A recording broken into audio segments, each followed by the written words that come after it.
it felt, honestly, today, I'm not gonna lie, I woke up and I was like, in a haze. I was like, is it really happening? And like, he's like, My name is Ryan Speedo Green, and I am an opera singer. No, not in a million years. And he's like, really? He's like, because you should. When people ask me what my voice type is, I say bass-baritone. And what that means is I'm sort of a mash of both the lowness and the depth of a bass and the medium-high / exciting high notes of a baritone. And this allows me to sort of do both. And there are actually special roles in opera that are geared towards my specific voice type, which is Wagner. I'm performing the role of Wotan in Wagner's Das Rheingold. My first role in a Wagner opera was singing the second night in Parsifal, and slowly moving up to singing Titurel, to singing Fasolt, to Kurvanal in Tristan, to now singing Wotan. This role has been performed literally by the greatest bass baritones in the history of opera. To play him is honestly one of the most intimidating, proud, and humbling moments of my career. It feels almost as if this is the pinnacle, the height of roles that you can portray. You wouldn't think that a kid who grew up in a trailer park, locked up in juvenile detention by the age of 12, would a year later start singing.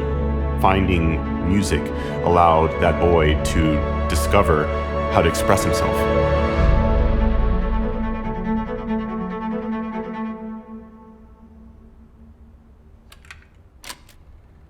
My story is the epitome of It Takes a Village. I was raised a single mother, raising me and my brother, in a household where my parent had a lot of mental health problems and didn't get the help that she needed. It made my relationship with my mother very troubled, very strenuous, and it boiled up into where I, at one point in my life, thought that I was the problem and that I was crazy. Starting in 4th grade, I was put in a special class for the worst of the worst kids.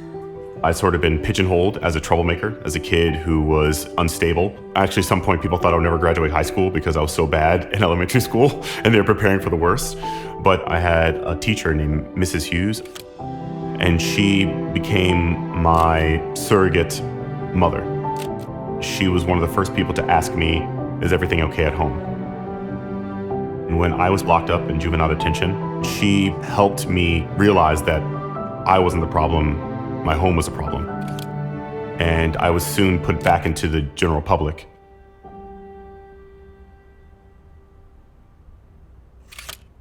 Later on, during my time at the Government School for the Arts in Norfolk, Virginia, I met a teacher named Robert Brown. This man had a personality like no other, who would give us his interpretations of Leontine Price and Maria Callas in ways that you would feel like their spirit was living within him. He became my first real voice teacher. He was the first person to tell me if I worked hard enough and I followed the path that he had laid out to me, that I could be a professional opera singer. My first opera was Carmen.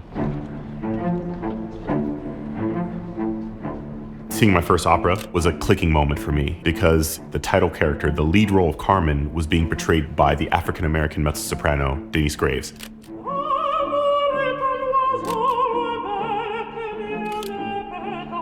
Being a kid from a trailer park who thought opera was some big, fat, white Viking lady breaking mirrors, with a spear in her hand, she made opera tangible to me. After that day, I came home wanting to be a part of this art form in any way possible. That journey took me 9 years later to singing on the Metropolitan Opera stage.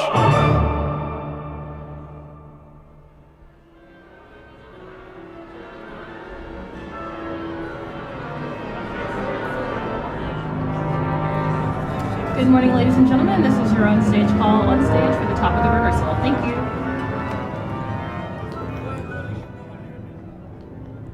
I was finishing my last semester at Florida State, And I happened to compete in my first major competition, the Metropolitan National Council auditions.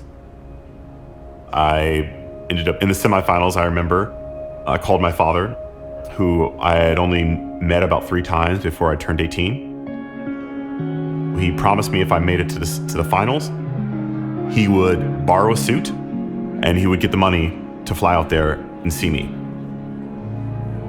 As if the opera gods decided it was my time, I made it to the finals. And I walked out there and I finished my aria, and in the audience, I could hear a single voice louder than everyone else going, hoo, hoo, hoo, hoo, hoo, hoo, hoo, hoo.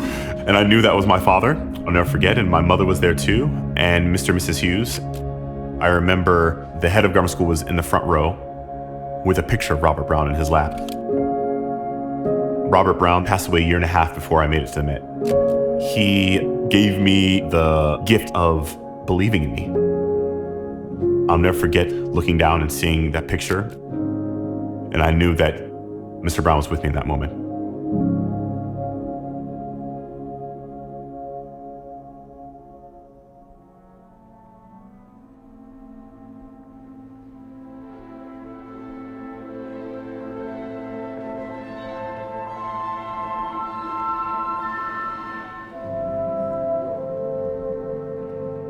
Looking at the character of Wotan, I'm finding more and more of myself in him.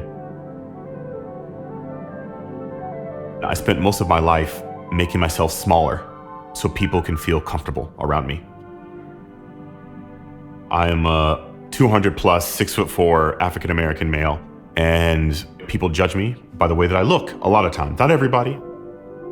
When I walk the streets, when I go into a store, when I walk past a police officer, I feel inside that I have to be smaller. It's something that when I'm performing, I don't have to do.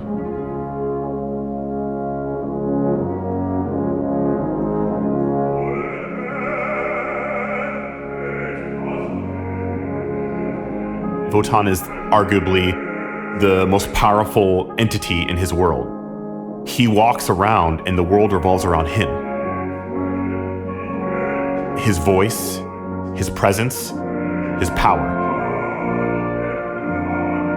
Singing Wotan as I'm on stage, holding his spear, looking through my one eye into the audience, hearing that orchestra, and I feel honestly like Superman a lot of times when I'm getting out there because I don't have to hold back.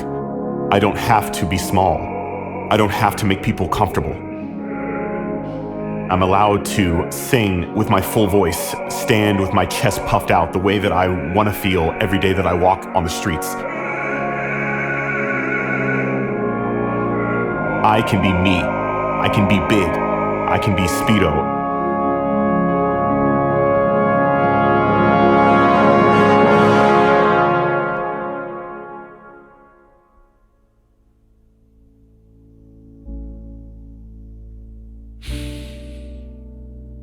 I'm sitting here at 37 years old, and I realize even more so than maybe 10 or 15 years ago, every singer's journey is different. I've had a great village who has helped guide me and mentor me and sometimes kick me in the butt to make sure that I'm heading in the path that is best for me. And when I was a young artist at the Metropolitan Opera, I worked with some of the greatest coach, accompanists, conductors on the planet. It made a huge difference in my understanding of opera. Now, I think about what I could say to that young man as I was locked up in juvenile detention, looking out of my cell window. I thought, the world is better without Ryan Speedo Green. Little did I know, someday, his story, his life, and his voice would matter. There is a light at the end of that tunnel, that someday you will see the outside of that cell. And that moment will be a moment that you'll look back on and you'll think, every day I woke up after that was a beautiful day.